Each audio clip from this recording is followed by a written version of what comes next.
Nestled in the hills behind Orange County, California, lies a different world away from the city, a tranquil place called Silverado Canyon. But this idyllic scene of tranquility and pastoral peace was interrupted violently during the last rains as mud, rock, and debris were hurled down the steep slopes and into the homes of over 40 residents. Miraculously, no one was injured, but the property damage went from moderate to unbelievable. At about 3:30 in the morning, we heard some of the most amazing thunder that I had ever heard, and realized that it wasn't thunder, it was boulders hitting the ground. Residents faced impossible challenges as the damage assessment for some went beyond comprehension.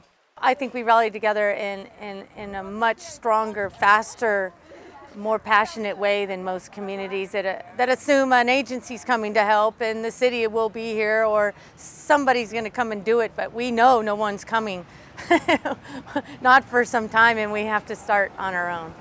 Sticking together, however, doesn't mean facing obstacles alone. When the mudslides hit, members of the Inter Canyon League knew they could call on Mormon Helping Hands, a community service group that is part of the Church of Jesus Christ of Latter-day Saints.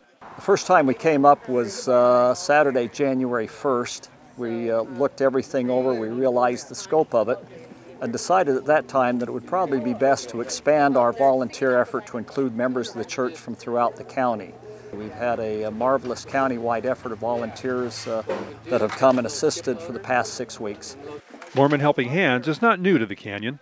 The bright yellow-vested volunteers, the worldwide calling card for Mormon Helping Hands, were there in force last April after the canyon fires and the subsequent mudslides.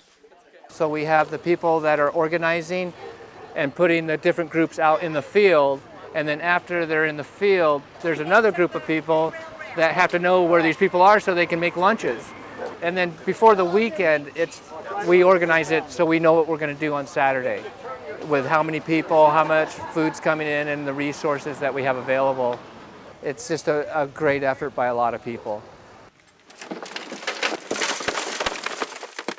Inventing unique ways to move debris, residents have worked hand in hand with Mormon Helping Hands volunteers since the week after the flood, with able-bodied assistance coming from all over Orange County.